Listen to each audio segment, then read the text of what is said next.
आपको बता दें, पशुपतिनाथ पारस का बड़ा बयान, शिंदे गुट अब और मजबूत होगा। पशुपतिनाथ पारस कह रहे हैं, देखिए किस तरीके से लगातार प्रतिक्रिया आ रही है। विपक्ष अब धराशायी हो गया है, ये भी कह रहे हैं। आइए सुनते हैं क्या कुछ कहा। गुट महाराष्ट्र में काफ़ी सबल गुट माना जाएगा, काफ़ी मजबूत गुट माना जाएगा और आगामी जब लोकसभा का चुनाव होगा या विधानसभा का चुनाव होगा तो शिंदे गुट की प्राथमिकता अधिक होगी। सर, एकनाथ शिंदे मुख्यमंत्री हैं, वो ये कह रहे हैं कि अब अजित पवार आए हैं, वो अनुभवी नेता हैं, तो कहीं ना कहीं इसका फायदा हमें जरूर होगा और महाराष्ट्र इससे ज़्यादा और विकास करेगा। देखिए, अजित पवार जी तो बहुत पुराने नेता हैं, आज के नेता नहीं है, बहुत पुराने नेता हैं और बहुत अच्छे सहयोगी माने जाते थे शरद पवार जी के। उनके भतीजा, रिश्ते में भतीजा भी हैं जी।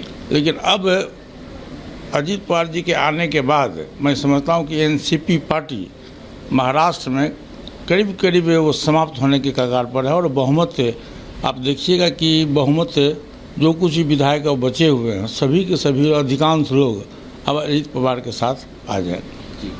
सर, ऑपोजिशन मीटिंग हुई थी पटना में, टीएमसी के नेता हैं शौकता रॉय, वो ये कह रहे हैं कि हमें पश्चिम बंगाल में किसी भी ऑपोजिशन मीटिंग की जरूरत नहीं है, हम पश्चिम बंगाल में अकेले लड़ने के लिए काफ़ी है, हमें कांग्रेस नहीं, उन्होंने तो यहाँ तक कह दिया, ममता बनर्जी ने तो यहाँ तक कह दी कि बंगाल के, तो ये आप तो देखिए, पशुपतिनाथ पारस को आप सुन रहे थे। राम कृपाल जी हमारे साथ लगातार बने हुए हैं, उनके पास जाना चाहेंगे। राम कृपाल जी, क्या कहेंगे आप? देखिए, मुझे जहां तक लगता है शरद पवार के करियर में जो इतना लंबा राजनीतिक करियर रहा है, आज तक कभी भी उन्होंने इतना बड़ा झटका नहीं खाया होगा।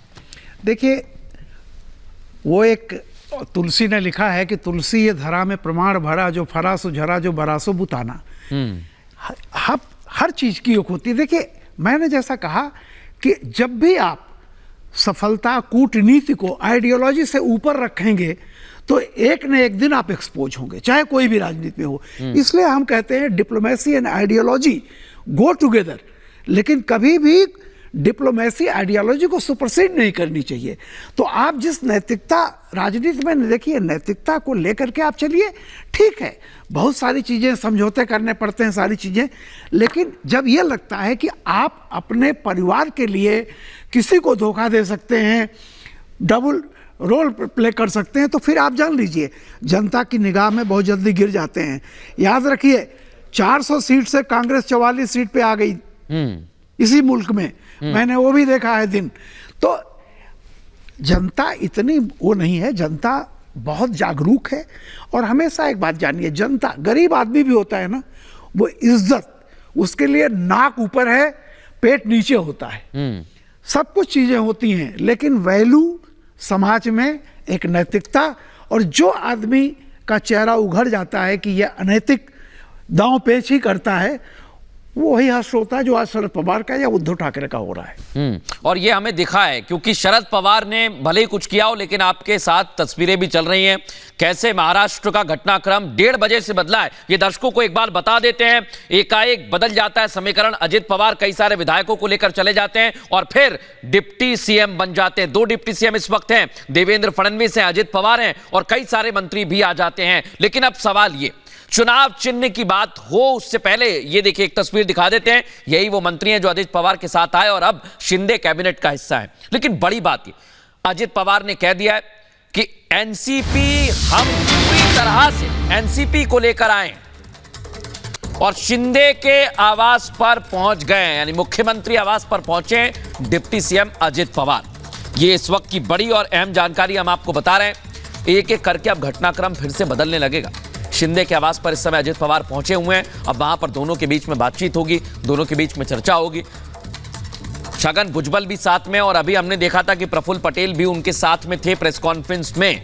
तो अब एक अलग तरह की राजनीति, आपको क्या लगता है कि अब किस तरह से समीकरण बदलेंगे? राम कृपाल जी, देखिए, मैंने जैसा कहा कि देखिए, जो भी ये हो रहा है वो 2024 को लेकर के वो हो रहा है।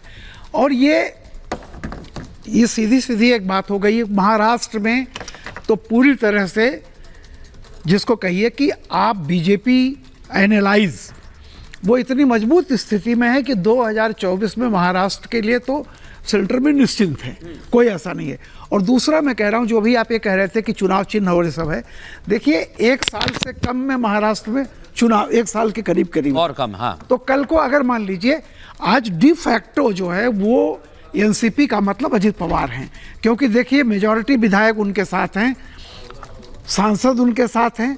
रही बात और जो टेक्निकलिटी की, तो 1 साल से ज़्यादा तो कम से कम वो चलेगा मुकदमा, वो जो भी अगर कोर्ट में भी जाते हैं तो अभी फिलहाल ये कोई फैसला होने वाला नहीं है।